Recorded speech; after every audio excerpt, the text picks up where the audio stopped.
Rob Reiner knew his son was dangerous, and he allegedly spent a fortune making sure you didn't. While the world calls his death a senseless tragedy, insiders are calling it an inevitable conclusion. For 17 years, the Reiner family allegedly buried police reports, hid violent outbursts, and used their immense influence to keep a domestic nightmare out of the prison system. Why did Hollywood's moral compass choose reputation over safety? To understand the gravity of what happened on December 14, 2025, we have to look past the breaking news headlines. The public narrative is simple. A beloved director and his wife were killed in a heartbreaking drug-fueled accident involving their troubled son. It is a story of addiction and loss. But sources deep within the Hollywood ecosystem are whispering a different, darker story. They claim that Nick Reiner didn't just pick up a weapon for the first time that Sunday night. They claim he had done it before. And Rob Reiner knew. For decades, Rob Reiner built a brand on speaking truth to power. He was the voice of reason, the man who stood on podiums and lectured America on ethics, justice, and morality. Yet a haunting question remains. Why did a man who dedicated his life to exposing the truth about others spend so much energy hiding the truth about his own family? The answer, it seems, lies in a stack of police interactions that were never allowed to become public record until now. To see the pattern of the cover-up, we have to rewind the clock.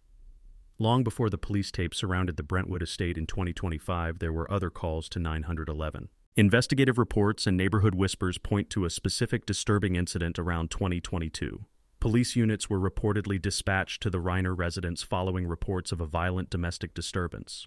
Neighbors heard shouting, the sound of breaking glass, and threats that went far beyond typical family arguments. In a normal household for a normal citizen, such an event often ends in handcuffs, a booking photo, and a criminal record for domestic assault.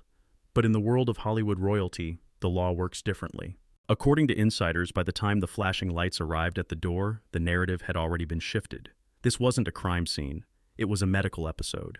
This wasn't an assault. It was a mental health crisis. Rob Reiner, leveraging his status and perhaps a team of high-priced fixers and lawyers, allegedly managed to steer the situation away from the criminal justice system and into the private medical system. Instead of going to a holding cell, Nick was likely whisked away to a luxury rehabilitation center in Malibu or Arizona. This strategy, transforming legal felonies into medical secrets, is a common maneuver for the elite. It serves two purposes. First, it protects the child from the harsh reality of prison. But secondly, and perhaps more crucially, for a man like Rob Reiner, it protects the brand. It keeps the mugshot off the internet.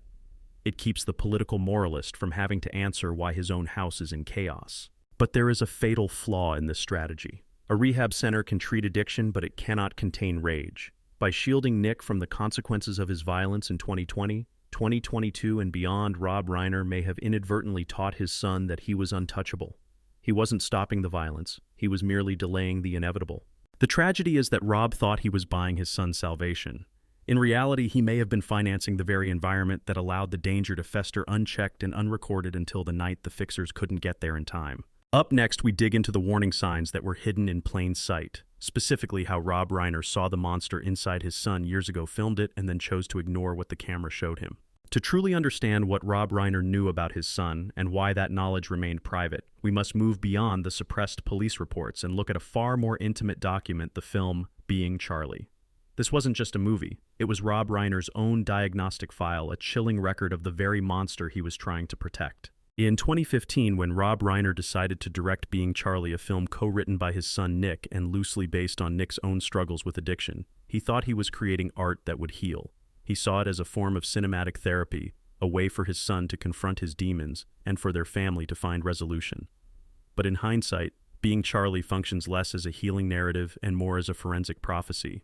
It is a stark public record of the red flags Rob Reiner ignored because he chose to see artistic suffering instead of genuine danger. Within the film, there are scenes that are now being re-examined with a horrifying clarity. The character of Charlie, played by Nick, is depicted not just as a drug addict, but as a young man struggling with violent impulses. In one particularly disturbing sequence, Charlie, in the throes of a relapse, lashes out, physically destroying property and verbally threatening those around him.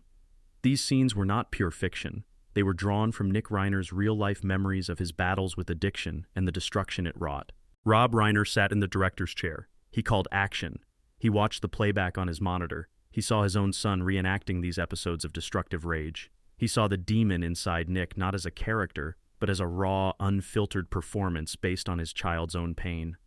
Yet instead of recognizing this as a cry for intensive mental health intervention for escalating aggression, Rob chose to romanticize it. He framed it as the angst of a tortured artist, the pain of youth, a narrative that conveniently fit the Hollywood playbook, but tragically missed the brewing psychological storm. The film became a testament to what Rob saw and what he chose to reinterpret. The issue was further compounded by Nick Reiner's lengthy history of addiction. His struggle began at age 15, and over the next 17 years he would cycle through rehabilitation programs an astonishing 18 times. This wasn't just a chronic condition, it was a progression. His behavior reportedly escalated over the years, moving from self-harm and erratic drug use to more outwardly aggressive acts, including the destruction of property and alleged verbal threats against his family. Each relapse, each stint in rehab was a missed opportunity for a deeper, more critical assessment of his underlying mental state. Why did these escalating behaviors never become public? The answer lies in the immense power and influence of the Reiner name. Rob Reiner was Hollywood royalty, a man whose phone calls could open or close doors across the industry and beyond. He deployed this influence as a shield around his son. While other troubled Nepo babies often find their mugshots plastered across TMZ and Page Six, Nick Reiner remained largely invisible to the scandal sheets. Rob allegedly built a formidable firewall of publicists, lawyers, and confidential agreements to control the narrative. Reports suggest that minor altercations and police interventions that would have jailed a less privileged individual were quietly reclassified as medical incidents, allowing Nick to be funneled into expensive private rehabilitation rather than the unforgiving public prison system. This protective impulse, while born of paternal love, became Rob Reiner's fatal flaw. He believed that money could fix Nick.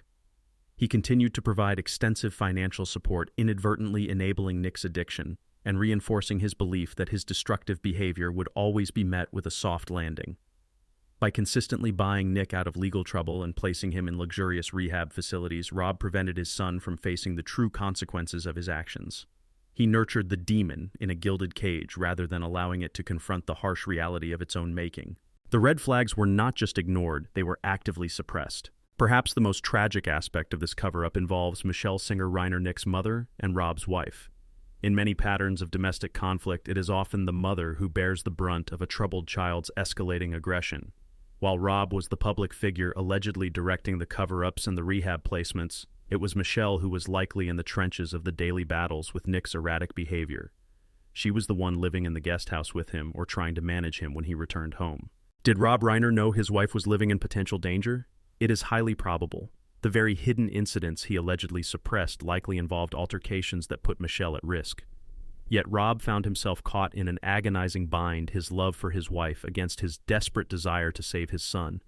This agonizing indecision, this inability to prioritize safety over secrecy, ultimately proved to be a death sentence for Michelle and for himself. The pattern of ignoring the escalating violence of protecting the family image over the family's well-being culminated in the ultimate unfixable tragedy. Rob Reiner knew. He tried to hide it. And in doing so, he allowed the very danger he sought to suppress to grow unchecked until it consumed his entire family. The reality of his condition became undeniable when he collided violently with his own teammate Alessandro Nesta. He didn't see a 6-foot defender standing right in front of him. He crashed into him confused and disoriented. Only then did he leave the pitch. The doctors diagnosed him with ocular myasthenia, a condition that causes the eyelids to droop and vision to blur into chaos. They told him his career might be over. For most athletes, this is the end. You cannot play what you cannot see. But Gattuso's response was to treat the disease like an opposing midfielder. He decided to tackle it. When he returned to management, notably during his time at Napoli, the condition flared up again. The world watched as he stood on the sidelines wearing a pirate-like eye patch over his right eye, his face swollen from the cortisone medication used to treat the inflammation. He looked like a wounded warrior physically deteriorating on live television. The internet made jokes, but inside the Napoli locker room, nobody was laughing. Gattuso gathered his players, young millionaires who were complaining about fatigue or minor knocks, and he delivered a message that silenced the room. He pointed to his eye to the swelling and said, "I've heard rumors that I'm dying. Don't worry, I'm not dead yet. I have an autoimmune disease, I see double, and it's hard to stand up. But only crazy people like me keep going." He refused to hide. In an image-obsessed industry where managers get hair transplants and teeth whitening to look perfect for the cameras, Gattuso stood there with an eye patch and a swollen face screaming instructions in the rain. He showed his players that pain is not a reason to stop. He taught them that Malakaya softness is the only true enemy. He wasn't just managing tactics, he was modeling resilience. He showed them that you can be broken, you can be in pain, and you can be half-blind, but you never ever quit the fight. This physical suffering adds a layer of gravity to his madness. He isn't screaming because he's angry, he's screaming because he knows how fragile a career is, and he cannot tolerate anyone wasting a single second of it. He is a man who literally fought through darkness to stay in the game he loves. To fully grasp the magnitude of the silence surrounding Nick Reiner's escalation, we must look beyond the instincts of a father protecting his child. We have to examine the instincts of a public figure protecting an empire. By 2025, Rob Reiner was no longer just a beloved film director. He had evolved into something far more polarized and significant. He was the self-appointed moral compass of liberal Hollywood. In the final decade of his life, Rob Reiner dedicated almost all of his public energy to political activism. He wasn't just tweeting opinions. He was fighting a daily crusade against Donald Trump and the rise of right-wing populism. He positioned himself as the voice of reason, ethics, and democratic stability. He lectured the nation on the importance of character, the dangers of chaos, and the necessity of the rule of law. His brand was built on a foundation of intellectual and moral superiority. This political identity created a devastating paradox inside the Reiner household. Imagine the cognitive dissonance required to spend your days preaching about order and justice to millions of followers online, while your own home is being torn apart by the chaotic, lawless behavior of your son. If the truth about Nick Reiner, the alleged violence, the severe addiction the police calls, had leaked to the public before the tragedy, it wouldn't have just been a tabloid scandal. It would have been political ammunition. Rob knew that his opponents would weaponize his family's dysfunction instantly. The narrative writes itself. Here is the man telling you how to run the country, yet he cannot even govern his own house. Here is the man lecturing us on morality while raising a son who is a danger to society. The fear of this exposure likely paralyzed Rob Reiner. To admit that his son was out of control would be to admit a profound personal failure that would delegitimize his public voice. So the silence became strategic. Hiding Nick's behavior wasn't just about saving Nick from prison. It was about saving the Rob Reiner brand from hypocrisy. He was trapped in a cage of his own making, forced to maintain a facade of the perfect enlightened family while living in a domestic war zone. This desperate need to protect the brand fed directly into what industry insiders call the Hollywood fixer mentality. In the film industry, there is a belief that anything can be fixed. If a scene doesn't work, you reshoot it. If an actor is difficult, you edit around them. If a story has a plot hole, you fix it in post-production. Rob Reiner, a master filmmaker, seemingly applied this director's mindset to his son's life. He believed he could fix it in post. He believed that with enough money, enough therapy, and enough time, he could edit out the dark chapters of Nick's life before the public ever saw the final cut.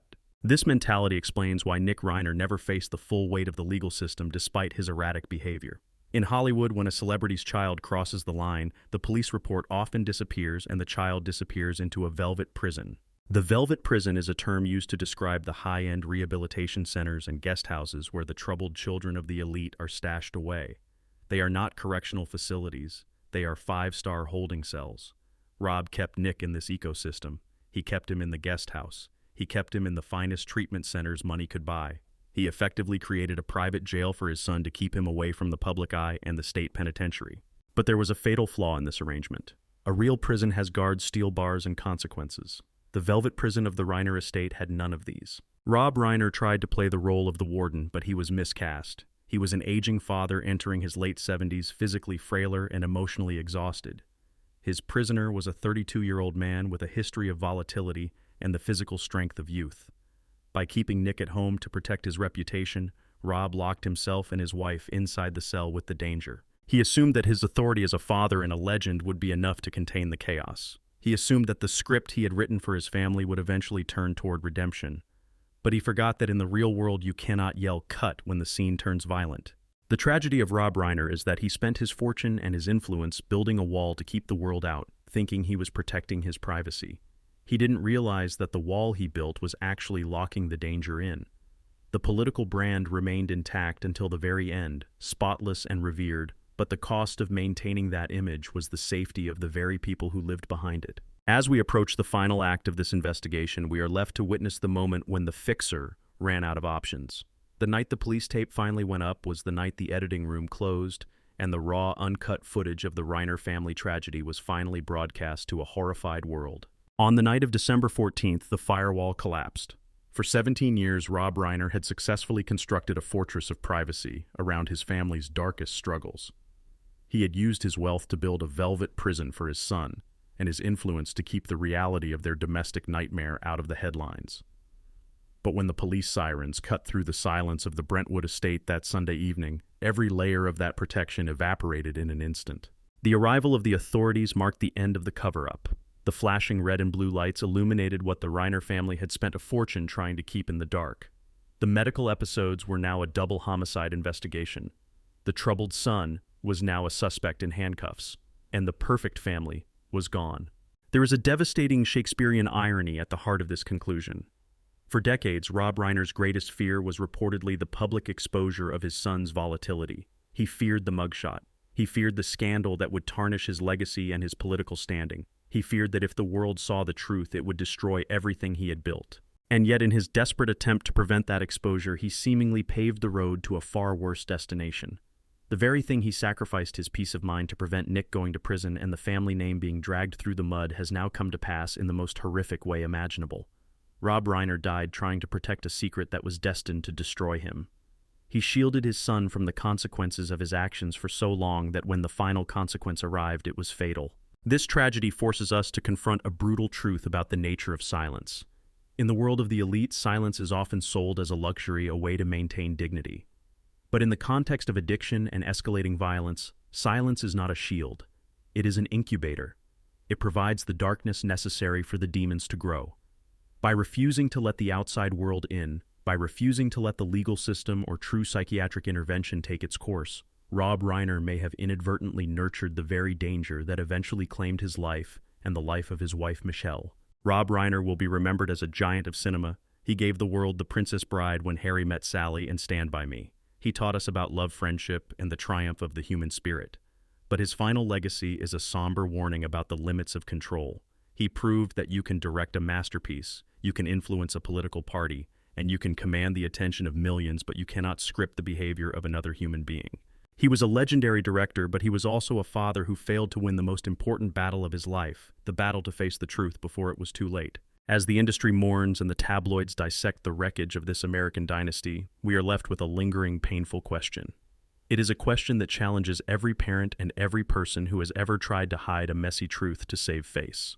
Do you believe Rob Reiner's fatal mistake was born out of an excess of love for his son or an excess of love for his own reputation? Did he hide the truth to save Nick or to save the brand? Which truth is more painful to accept? Let us know your thoughts in the comments below. And if this deep dive has given you a new perspective on the stories they try to keep hidden, please like and subscribe. We will continue to follow the files that others want to keep sealed. Thank you for watching. Thank you for watching. Thank you for watching.